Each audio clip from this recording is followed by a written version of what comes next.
আদ্দিন হাসপাতালের লাইসেন্স বাতিলের সিদ্ধান্ত ভুল নয়, সঠিক বলে জানিয়েছেন স্বাস্থ্যমন্ত্রী সরদার মোহাম্মদ সাখাওয়াত হোসেন। তবে হাসপাতালটির মগবাজার ছাড়া অন্য শাখায় চলতে বাধা নেই বলে জানিয়েছেন তিনি। সকালে হলি ফ্যামিলি হাসপাতালে এক অনুষ্ঠানে এসব কথা বলেছেন মন্ত্রী। এদিকে পদত্যাগ করেছেন আদ্দিন ফাউন্ডেশনের নির্বাহী পরিচালক শেখ মহিউদ্দিন। তার স্থলাভিষিক্ত হয়েছেন জামালুন্নেসা। ২৭ মে মগবাজারের আদ্দিন হাসপাতালে মৃত্যু হয় ৬ নবজাতকের। পরে এ ঘটনায় কর্তৃপক্ষের অবহেলা ও অব্যবস্থাপনার প্রমাণ পায় তদন্ত কমিটি। এতে ১১ জন বাতিল করা হয় হাসপাতালটির লাইসেন্স।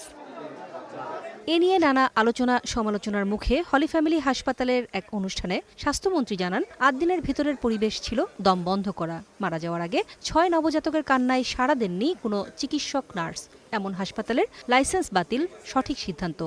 আমরা যে শোকজটা করেছিলাম ওইখানে নাম্বারটা ইনঅ্যাডভার্টেন্টলি একটা clerical mistake, that is not acceptable in the eye of law. আমরা যেটা লাইসেন্স বাতিল করেছি সেখানে নাম্বার দেওয়ার দরকার পড়ে না, আমরা বলছি হাসপাতালের লাইসেন্স বাতিল করেছি। এক্স্যাক্টলি এই ওয়ার্ডটা আছে এই সেন্টেন্স। কারণ আদালত জানে কি নির্মমভাবে, মানে ৬টা শিশু কি নির্মম পরিস্থিতিতে তারা মারা গিয়েছে। ইট ওয়াজ এ ভেরি সেন্সিটিভ ইস্যু, আদালত জানে। আমার বিশ্বাস এই বেনিফিট আদালত ওনাদেরকে দিবেন না, কারণ একটা ফৌজদারি মামলা হয়েছে ওনাদের বিরুদ্ধে ডিসিস্টের পক্ষ থেকে। এ সময় মন্ত্রী আরও জানান, মগবাজারের হাসপাতালটির লাইসেন্স বাতিল করা হলেও আদ্দিনের অন্য শাখা চলতে বাধা নেই। Authority did not visit that room. Can you imagine? From the ownership side, nobody visited the room. They didn't care.